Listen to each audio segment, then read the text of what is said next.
The avoidant person who disappeared from your life, who ignored you, who created distance or ended things or withdrew into silence, who made you feel forgotten or dismissed or unimportant, comes back into your life for one primary reason that underlies all their justifications and all their explanations and all their surface motivations.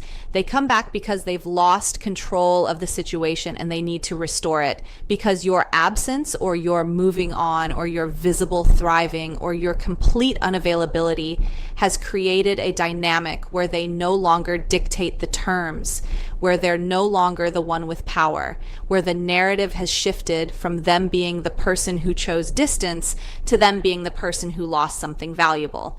This need to restore control is the core driver of their return.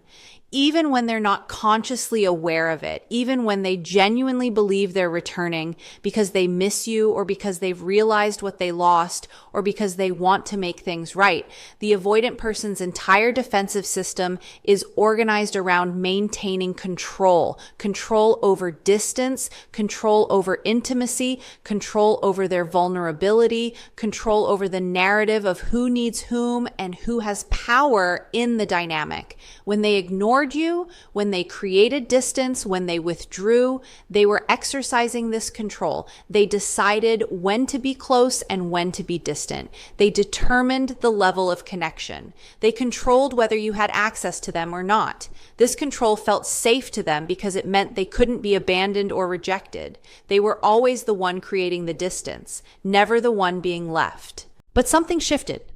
Perhaps you stopped pursuing them and started focusing on yourself. Perhaps you moved on visibly and publicly in ways they could observe. Perhaps you established firm boundaries that made clear you weren't available to them anymore. Perhaps you found someone new who treats you better. Perhaps you simply disappeared from their life as completely as they disappeared from yours. But you did it with a finality that communicated you were done rather than just hurt. Whatever the specific trigger, the shift created a situation where they're no longer in control, where you've taken the power they assumed they held, where the dynamic has reversed from them being the one who decides to them being the one who lost and who wants back what they no longer have access to. This loss of control is intolerable to the avoidant psychological system, and their return is fundamentally about attempting to restore the control they've lost, about reasserting their power in the dynamic, about ensuring they still matter to you and can still affect you and can still have access to you if they decide they want it. They realized they lost control and need to restore it. The primary and fundamental reason the avoidant person comes back after ignoring you is that they've recognized they've lost control of the situation, of the narrative, of their access to you, of the power dynamic, and their return is an attempt to restore this control, even if they're not consciously aware this is their motivation. Understanding how loss of control triggers their return reveals both the psychology driving their behavior and why their return is about them and their needs rather than about genuine transformation or readiness for a healthy relationship with you. The avoidant realizes they've lost control when you stop being available, when you stop pursuing them, when you stop being affected by their absence in ways they can observe or influence. Throughout the period when they were ignoring you, they maintained a psychological sense of control because they believed you were waiting, you were hoping, you were still emotionally attached and available if they decided to return. This belief gave them power and safety. They could have distance without permanent loss. They could ignore you without losing you. They could maintain their defended position while keeping you as an option. But when you stop waiting, when you stop hoping, when you make yourself genuinely unavailable, this control evaporates. They realize they can't just decide to come back and have you be there. They recognize that the power to determine the relationship's terms is no longer in their hands. They've lost the control they assumed they had. And this loss triggers panic and a desperate need to restore what was lost. The loss of control becomes apparent to the avoidant when they observe specific changes in your behavior or your availability. They notice you've stopped reaching out completely, stopped liking their social media, stopped asking mutual friends about them. They see you've blocked them, or made yourself unavailable through other means. They hear through others that you're dating someone new or that you're clearly over them and moving forward. They attempt to reach out casually and you don't respond, or you respond with such distance that it's clear you're not interested in re-engaging.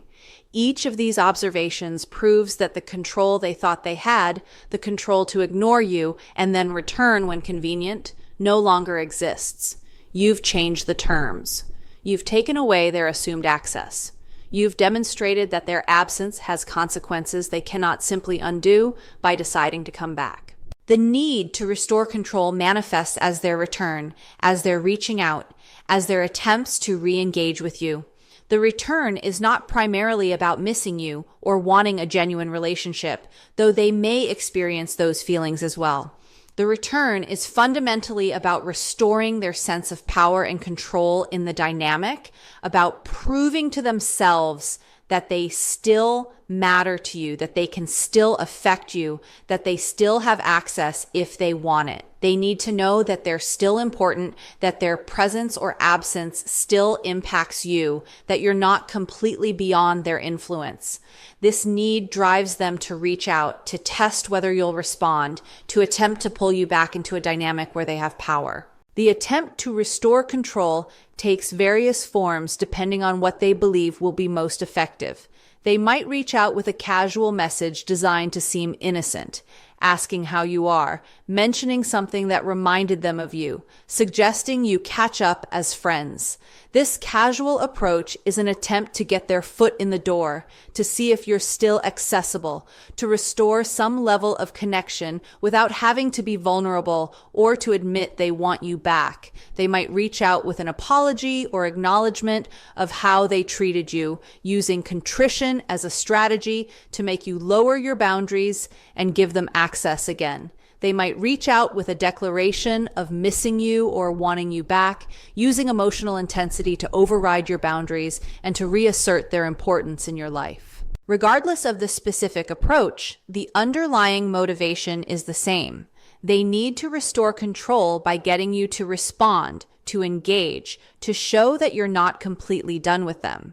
The avoidance need to restore control is also about managing their own abandonment wounds that are activated when they're the ones who have been left or who have lost something, rather than being the ones who created distance. The avoidant developed their patterns in response to abandonment experiences in childhood. They protect against abandonment by being the one who leaves, who creates distance, who cares less. But when you've genuinely moved on, when you've made yourself unavailable, when you're the one who is gone, it activates their core abandonment wound.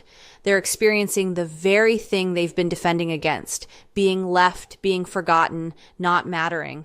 This activation is intolerable and creates a desperate need to undo the abandonment by getting you back, by proving they haven't been abandoned, but are actually the one who is wanted and chosen. The return is an attempt to manage their abandonment wound by restoring a dynamic where they're in control rather than being the one who was left behind. The need to restore control reveals that the return is fundamentally selfish, about their needs and their psychological comfort rather than about your well-being or about a genuine desire for a healthy relationship with you. They're not coming back because they've done work on themselves and are ready to show up differently. They're not coming back because they've developed the capacity to sustain intimacy or to be a consistent partner. They're coming back because the current situation where you're unavailable and they've lost control is uncomfortable for them and they need to change it. Their comfort, their need for control, their psychological equilibrium matters more to them than whether re-engaging with you serves your healing or your well-being. This selfish motivation is why their return should be met with extreme caution and firm boundaries rather than with hope or openness. They're experiencing scarcity and loss aversion that makes you suddenly valuable. The second major reason the avoidant person comes back after ignoring you is that they're experiencing scarcity and loss aversion that makes you suddenly seem more valuable than you seemed when you were available, triggering desire for what they've lost that's more intense than their desire ever was when they had access to you. Understanding how scarcity and loss aversion operate in the avoidant psychology reveals why your unavailability makes them want you, and why this wanting is not the same as being capable of sustaining a healthy relationship with you. The avoidant experiences scarcity when you become genuinely unavailable, when it's clear they cannot easily access you or restore connection at will. The scarcity principle in psychology states that things become more desirable when they're rare or when access to them is limited. The avoidant, despite their dismissive patterns, is still subject to this psychological principle. When you were available, when you were pursuing them or waiting for them or making yourself accessible, there was no scarcity. They could have you whenever they wanted. This abundance of access made you less valuable in their perception, because human psychology devalues what's readily available and highly values what's scarce or hard to obtain. But when you remove yourself completely, when you make yourself unavailable, when it's clear they cannot have you, scarcity is created. You're no longer abundant and accessible. You're rare and difficult or impossible to obtain. This scarcity makes you suddenly more valuable, more desirable, more wanted than you were when you were available. The avoidant experiences loss aversion when they recognize they've actually lost you rather than just maintaining distance under their control. Loss aversion is the psychological principle that losses loom larger than equivalent gains, that people feel the pain of losing something more intensely than they feel the pleasure of gaining something of equal value. When the avoidant was ignoring you, they didn't experience loss because they believed you were still accessible, still theirs to return to if they chose. But when they recognize you're actually gone, that they've lost you permanently, or at least lost the easy access they assumed they had, loss aversion is triggered. The pain of this loss feels more intense than the pleasure they felt when they had you, making them want you back with an intensity that seems disproportionate to how much they valued you when you were available. This is not because you've become objectively more valuable, but because the psychology of loss makes losing you feel more painful than having you felt pleasurable. The combination of scarcity and loss aversion creates a perfect storm that makes the avoidant suddenly want you desperately after a period of ignoring you.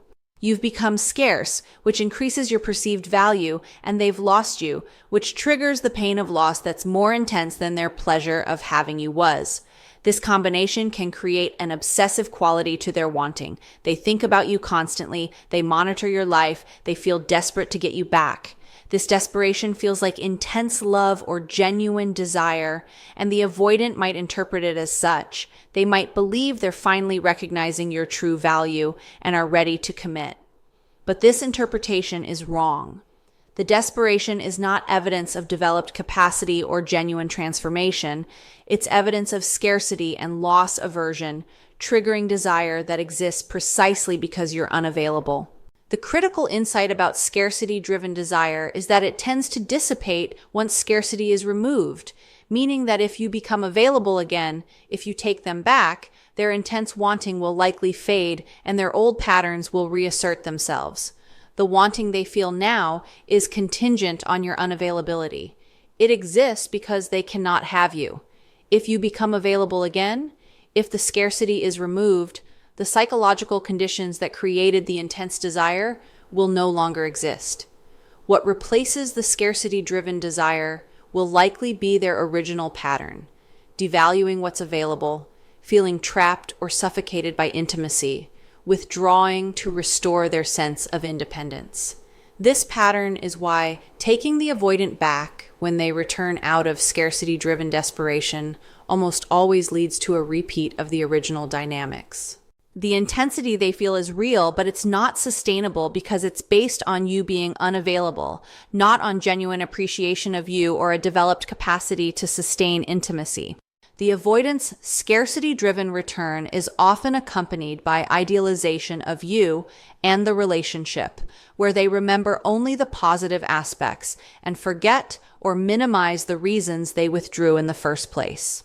When you're unavailable, when they're experiencing the loss, their brain engages in selective memory that emphasizes what was good about you and the relationship while downplaying or forgetting what made them uncomfortable. They remember how understanding you were, how patient, how you accepted them. They forget that this acceptance felt suffocating sometimes, that your patience felt like pressure, that your understanding made them feel obligated. They remember the good times, the moments of connection, the ways you made them feel seen. They forget the intimacy anxiety those moments triggered, the discomfort they felt when you got too close, the withdrawal patterns they enacted to restore distance. This idealization makes you seem perfect in retrospect, makes the relationship seem like it was an amazing thing they foolishly destroyed. But this idealization is a fantasy created by your absence, not an accurate reflection of their actual experience during the relationship. The scarcity and loss aversion that drive their return are evident in specific behaviors and statements they make when they come back. They tell you they've realized what they lost, that they didn't appreciate you when they had you, that they see now how special you are. They express regret about letting you go, about not fighting for the relationship, about their patterns that drove you away. They might make grand gestures or promises designed to prove their changed perspective. All of this can feel validating and can seem like the recognition you deserved all along. But the crucial question is whether this recognition is based on genuine appreciation of who you are and a genuine, developed capacity to be different, or whether it's based on scarcity and loss that will fade once you're available again. In most cases, it's the latter. They're recognizing your value in your absence because absence creates scarcity, not because they fundamentally changed their capacity to appreciate you or to sustain a healthy relationship with you. They're testing if you're still available as a backup option. The third major reason the avoidant person comes back after ignoring you is that they're testing whether you're still available as a backup option, as a safety net, as a person they can return to if their other options don't work out, or if their defended isolation becomes too lonely. Understanding this testing motivation reveals the lack of genuine commitment in their return and the importance of maintaining firm boundaries that don't allow them to keep you as an option without genuine partnership. The avoidant maintains backup options as a psychological safety strategy that allows them to feel less vulnerable to abandonment while maintaining their defended distance from genuine commitment. They keep people somewhat in their life, somewhat accessible, without fully committing to anyone. This creates a situation where they feel less alone, but don't have to face the vulnerability and intimacy that a committed relationship would require. When they were ignoring you, they might have assumed you would remain as a backup option indefinitely, that you'd be there if they decided they wanted to return, that your availability was something they could count on without having to maintain it through consistent care and attention.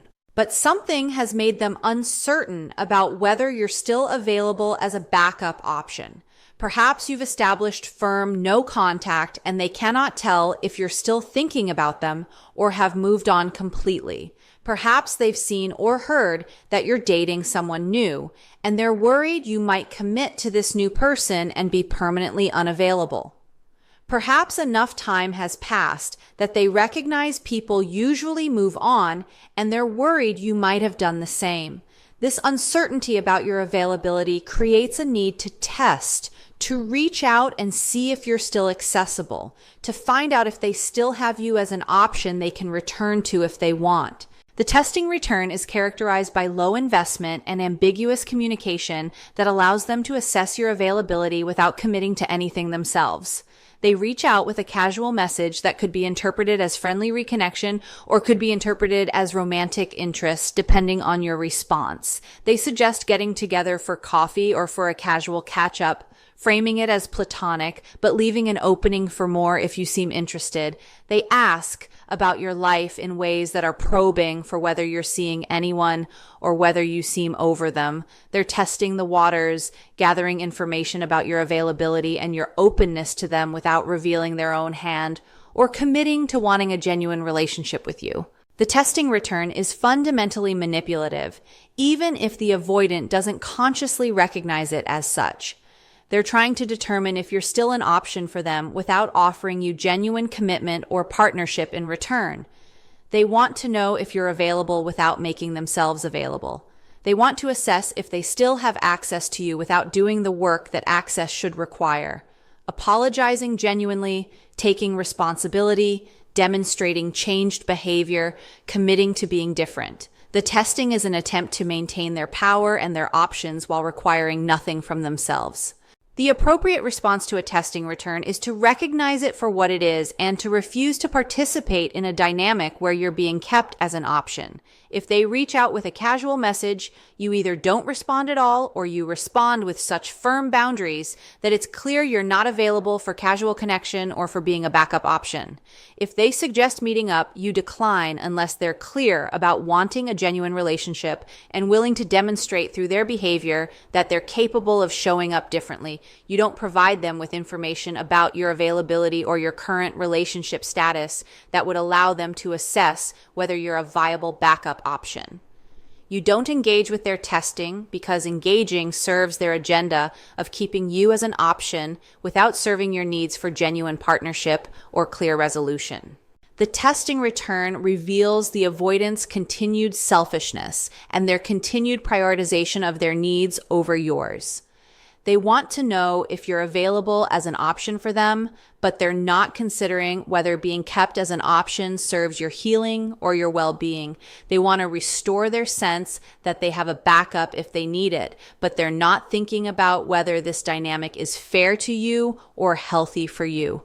Their return is about their comfort and their safety, not about your needs or about genuine care for you as a person with your own feelings and your own right to move forward unencumbered by their ambivalent presence in your life. What the return actually means and what it doesn't mean.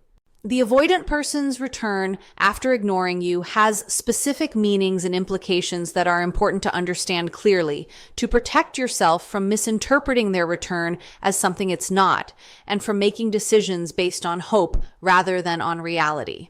Understanding what their return actually means versus what it doesn't mean allows you to respond from a place of clarity and self-protection rather than from a place of wishful thinking.